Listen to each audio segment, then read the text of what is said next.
Buon pomeriggio e ben trovati. Il ritorno di Sicilia 24 Focus per la nuova stagione, e la parola ritorno è un po' il mood di queste giornate, di queste prime giornate di settembre. Per tanti la fine delle ferie estive, per tanti appunto il ritorno al lavoro, e per moltissimi anche mentalmente il desiderio di rimettere un po' ordine alla propria alimentazione in un tempo nel quale siamo decisamente bombardati da messaggi che arrivano anche dai social, dove un po' tutti si propongono con diete e consigli miracolosi. Abbiamo pensato che occorre fare luce, e lo facciamo con uno dei più grandi professionisti del settore. Saluto e ringrazio per essere qui con noi il dottore Salvatore Mazzarino, endocrinologo. Grazie. Grazie a te, però iniziamo male perché hai svelato la mia età dicendo grande, quindi diciamo questi 63 anni, di cui 35 a fare il medico, svelano purtroppo una cosa che non si può nascondere. È che la grandezza era riferita ad altro. Allora, grazie a te per l'invito. Dottore Mazzarino, allora, cominciamo subito con l'idea di voler sfatare qualche mito che magari fa parte anche del mondo della comunicazione, no? Si dice che l'estate è un po' il passepartout per lasciarsi un po' andare, no? Per strafare in tema di alimentazione. Ma è veramente così? L'estate è davvero il passepartout per qualche vizio nell'alimentazione? Ma guarda Roberta, io credo che soprattutto chi si sottopone durante l'anno a un regime dietetico controllato, la parola regime è una parola brutta, però fa capire che una dieta deve sottostare a delle regole. È chiaro che l'estate, vuoi per motivi climatici, vuoi per motivi sociali, si presta a delle digressioni che comunque, posso subito tranquillizzare, non creano nessun problema. Noi stessi nella pratica clinica preferiamo chi è a dieta metterlo a una fase di riposo, anche perché, come magari avremo modo di parlare, le condizioni climatiche così torride non aiutano. Quindi prendere una pausa, meglio prenderla in estate piuttosto che prenderla in inverno. Ed è quello che accade a questo punto, mi sembra di capire, normalmente. Una volta tornati un po' alla vita di tutti i giorni, al lavoro e alla magari manicaretti da preparare in casa piuttosto che da quelli da gustare al ristorante o durante i soggiorni in località di vacanza, usiamo questo strumento, il nostro cellulare, e siamo letteralmente bombardati da consigli che non arrivano necessariamente dalla scienza, ma che arrivano da tanti soggetti che molti di noi, molti non lo fanno, prendono alla lettera. Attenzione, non vogliamo dire che sono tutti delle fake news, perché in mezzo ci sono anche tante, sicuramente tante verità, ma è importante fare luce. Partiamo da qua.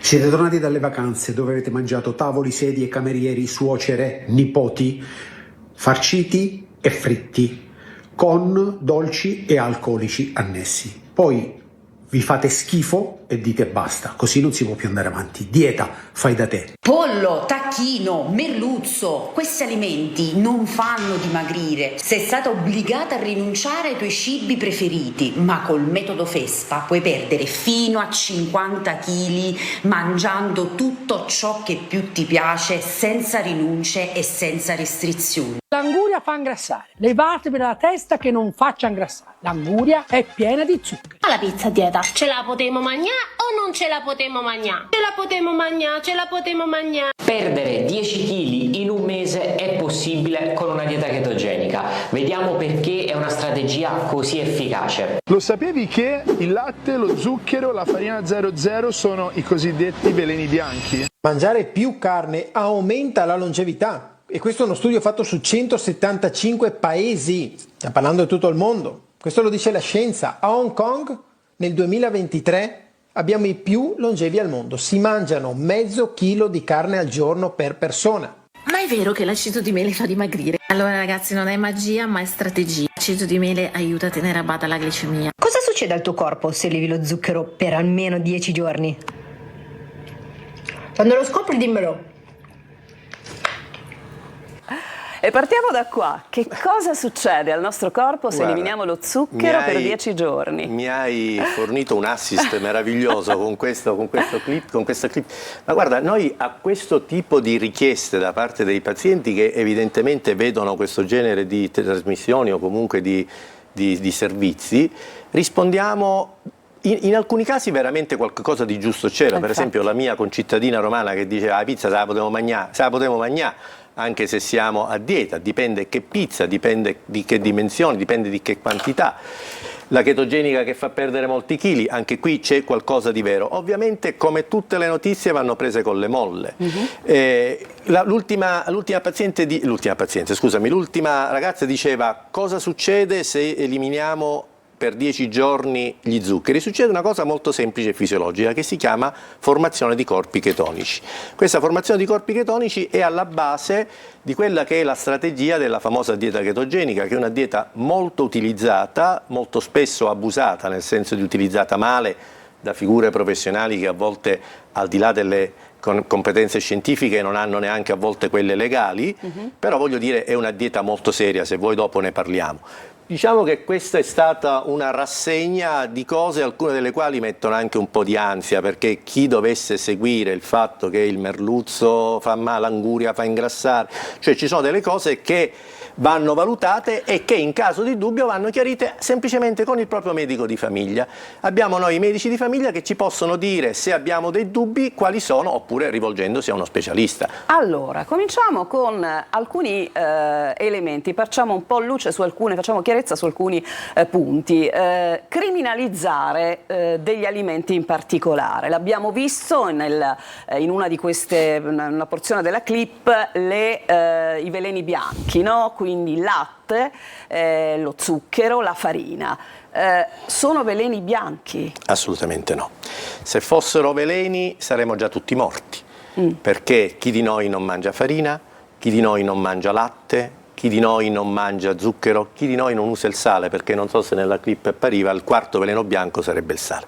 È chiaro che tutti diciamo di moderare tutti e quattro gli elementi che sono stati menzionati, perché quello che rappresenta il problema non è la scelta dell'alimento, ma è la quantità dell'alimento, soprattutto se ci sono patologie.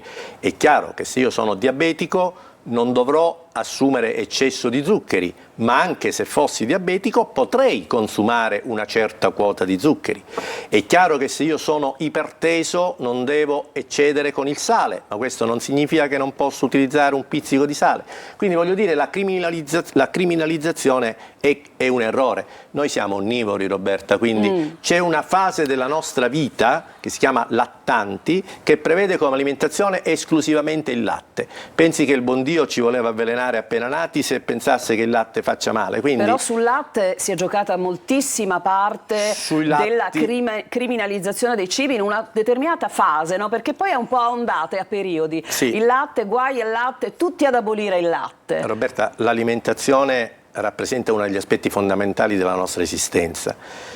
Non è un caso che gli antichi greci l'alimentazione, assieme alla corretta attività fisica, al ritmo sonno-veglia adeguato, anche a un'adeguata attività sessuale, l'hanno chiamata come il termine di diaita. Diaita, da cui poi deriva dieta, significa stile di vita secondo gli antichi greci. Ora voglio dirti, noi siamo onnivori, abbiamo bisogno di tutto, quindi, e poi dipende anche dalla patologia, se ci sono delle patologie, cioè lo stile di vita corretto, la dieta va bene per tutti e andrebbe insegnata alle scuole elementari.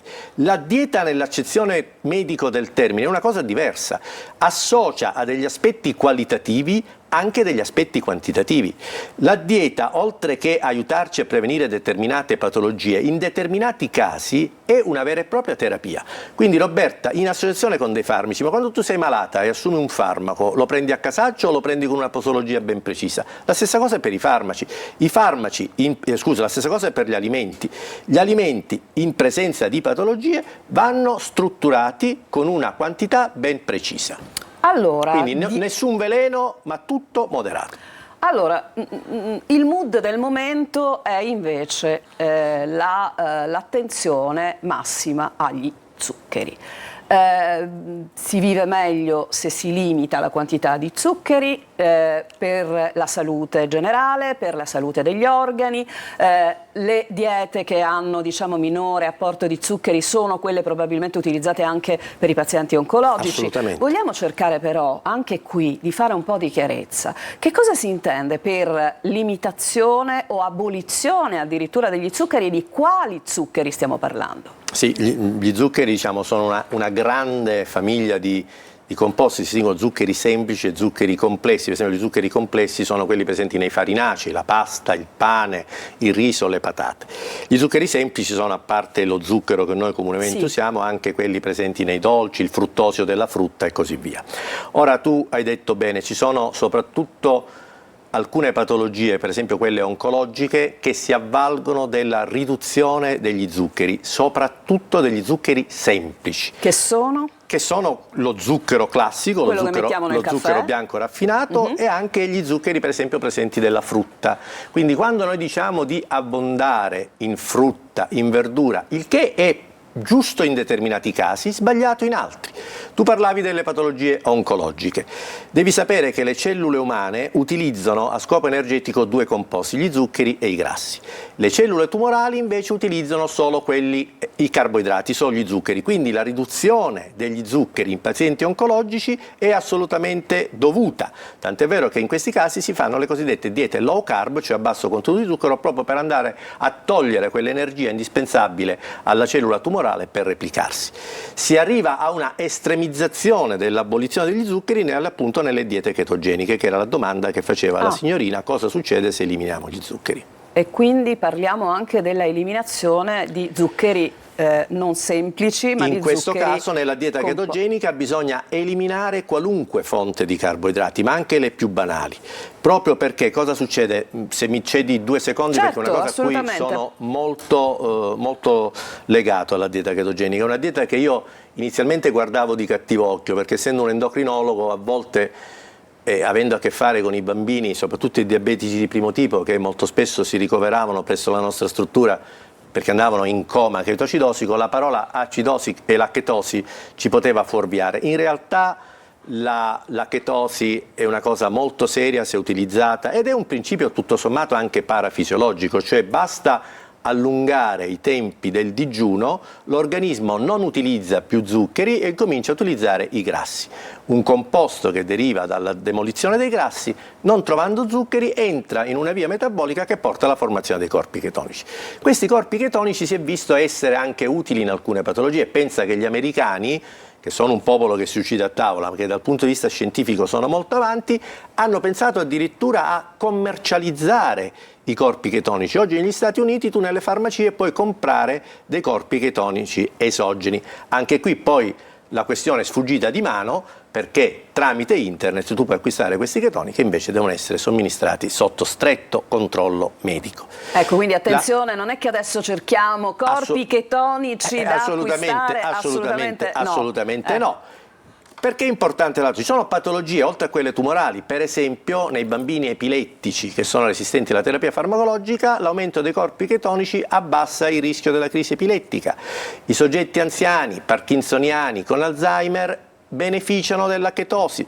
Abbiamo detto del cancro della mammella, le cefalee resistenti, quindi voglio dire, ci sono delle situazioni in cui l'eliminazione degli zuccheri può essere utile, ma può essere in determinati casi e per determinati periodi di tempo. Ecco, noi dobbiamo anche fermarci per una pausa, però prima di questo, restando solo per un attimo sulla questione zucchero, perché è la vita di tutti i giorni, no?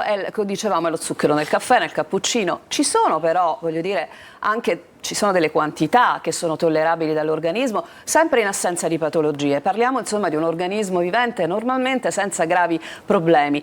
Cosa possiamo concederci, Ma il concetto dottore? di QB, quanto basta, in assenza di patologia secondo il gusto. È chiaro che se io eccedo, questo eccesso di zuccheri poi si trasforma nell'organismo in grassi e questo mi porta al rischio di un eccesso di peso.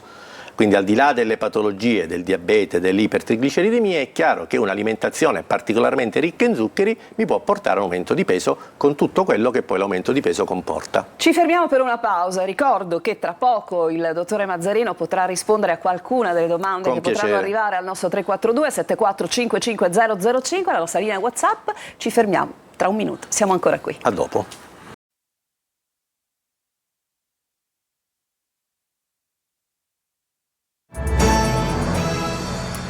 Tornati in studio, facciamo ordine nella nostra alimentazione grazie al dottore Mazzarino. Dottore, è ancora valido il binomio dieta-conteggio delle calorie o è cambiato qualcosa nel vostro modo di, appunto, di comporre le diete?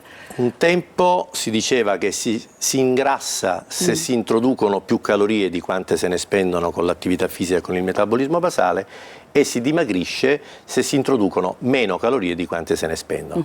Questo è un principio teoricamente valido, ma con il passare degli anni si è visto che entrano in gioco molti più fattori rispetto a un semplice calcolo matematico di calorie. Entrano in gioco alcuni ormoni, alcuni dei quali facilitano la lipolisi, cioè la scissione del grasso, quindi se io ne mangio meno ho più difficoltà a dimagrire. Questo ormone molto conosciuto in ambienti di palestre, che si chiama GH, somatotropina, la cui somministrazione è assolutamente vietata. Ecco, ricordiamo le cose. Però è un ormone che noi produciamo normalmente quando ingeriamo dei cibi di natura proteica. Quindi diciamo il calcolo delle calorie ha un senso se abbinato al calcolo degli alimenti che stimolano l'ormone GH, che fa dimagrire, e gli alimenti che stimolano l'ormone insulina, che invece è un ormone che fa aumentare di peso perché fa aumentare la sintesi di grasso e la sintesi di cloro. È un ormone anabolizzante. Quindi giocano un ruolo importante anche altri fattori, semplicemente che non le calorie. Quindi la dieta, le calorie, la qualità degli paradossalmente alimenti. Si può dimagrire con una dieta da 1500 calorie composta da un certo modo, e magari non dimagrire con una di 1200 che ha meno calorie, però ha una componente glucidica maggiore rispetto a quella proteica. Quindi, come ti dicevo prima, dipende dal calcolo delle calorie e dalla composizione bromatologica, cioè quanti zuccheri, quanti grassi, quante proteine. Ecco, torniamo per un attimo alla nostra clip iniziale, dove un signore diceva che non è vero che la carne fa male, che la carne anzi assicura longevità. Da un eccesso all'altro? Sì, io mi fermerei alla prima parte dell'affermazione. Non criminalizziamo la carne perché tutto è nato dal potenziale effetto cancerogeno della carne. Ora, se si va a leggere la nota della Food and Drug Administration, che è l'organismo più importante nel regolamentare le terapie alimentari e farmacologiche, c'è scritto che un eccesso di carne, specialmente se lavorata e conservata, quindi per esempio le carni affumicate, è potenzialmente cancerogeno, ma la nota conclude dicendo che non ci sono tuttavia studi che ci dicono che i vegetariani abbiano un rischio minore di contrarre il cancro rispetto ai carnivori.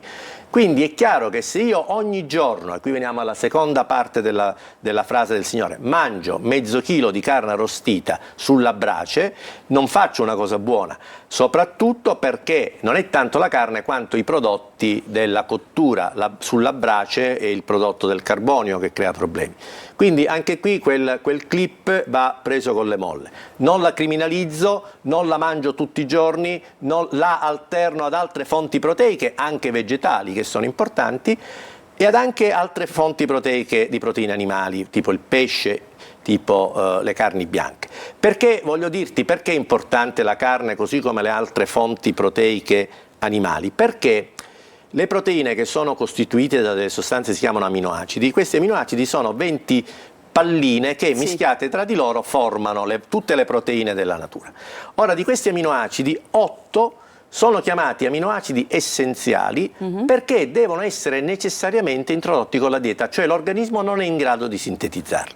Le proteine di origine animale sono più ricche di aminoacidi essenziali, quindi chi fa una alimentazione esclusivamente vegana o vegetariana corre il rischio di avere delle carenze nutrizionali in ambito proteico.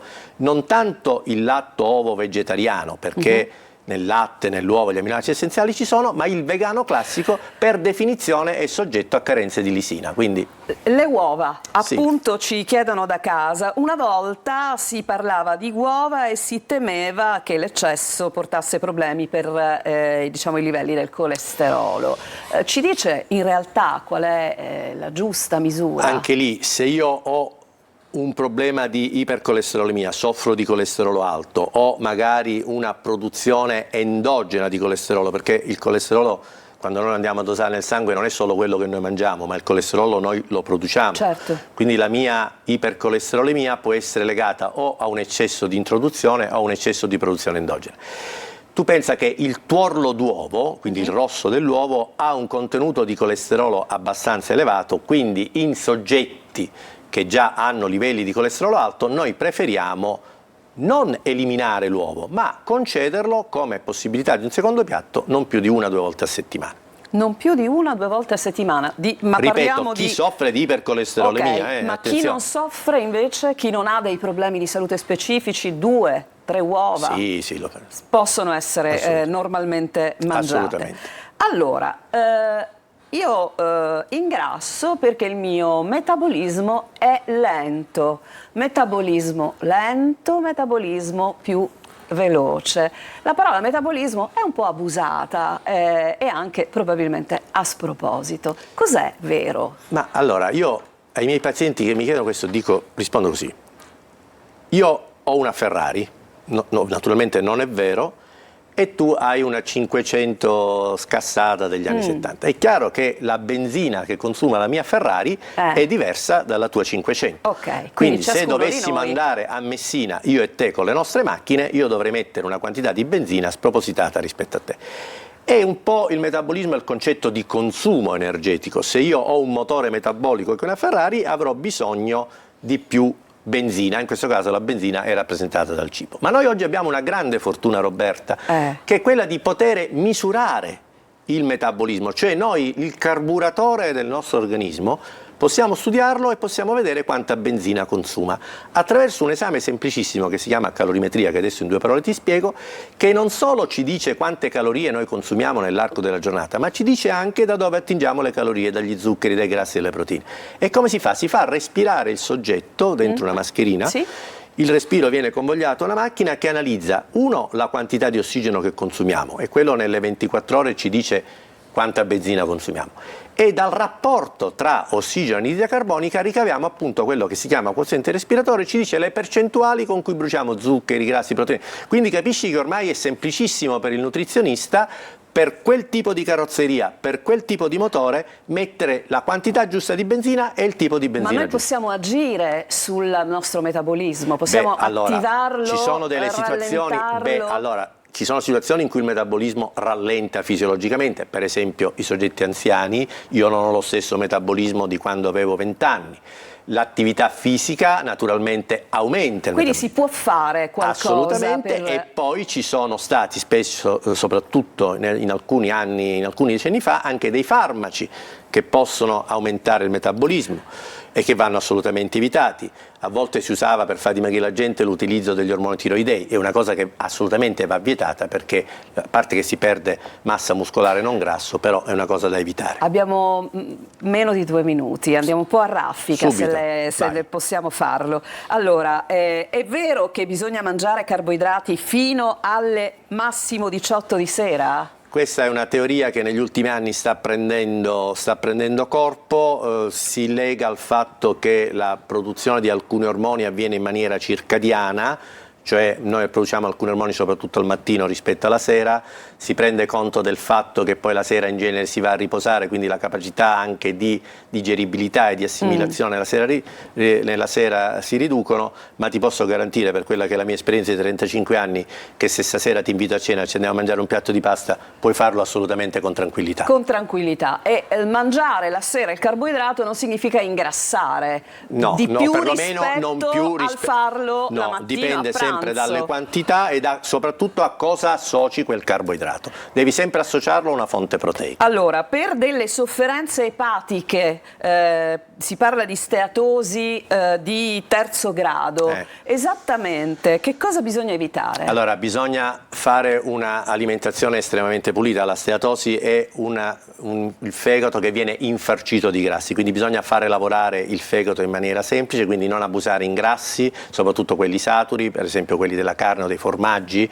Bisogna preferire in questo caso gli zuccheri e in questo caso la frutta è indicata, ma il tutto con parsimonia e soprattutto se si è in sovrappeso cercare di riportare la quantità di grasso, ivi compresa quella del fegato, a una condizione normale. Quindi cibi bisogna semplici e in maniera parca. E in maniera parca. Dunque, aspetti che la riprendo. Allora, il quadratino di cioccolata fondente la sera è una coccola a cui si può tranquillamente andare incontro? Sì, bisogna ovviamente anche lì non esagerare, e si parla di cibi che aumentano il tono dell'umore, l'aumento della serotonina, quindi la cioccolata è una di questi.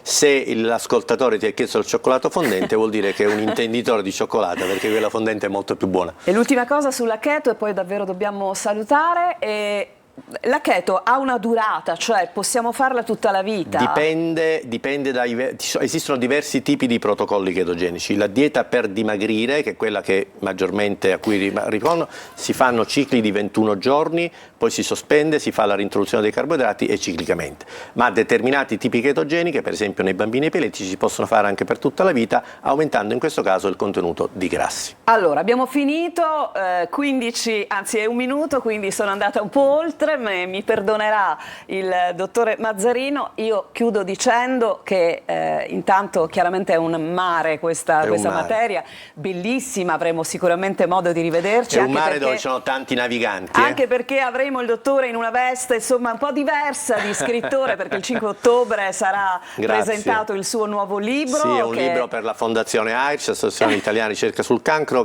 dove non si trattano aspetti medici, ma si trattano degli aspetti così anche di ironia, ecco, sui caratteri umani. Ho avuto anche l'aiuto di grandi personaggi come Gino Astorina, Carmelo Florio, Joselen. Sarà una presentazione il 5 ottobre a cui siete tutti invitati, a scopo benefico per la Fondazione AIRC. Verremo assolutamente. Grazie. Ma la cosa importante, rivolgiamoci sempre ai grandi professionisti e attenzione a quello che vediamo dai cellulari e dai social. Grazie per averci seguito, il nostro Focus torna domani. Grazie dottore Mazzarino. Grazie a te Roberta, grazie per l'invito.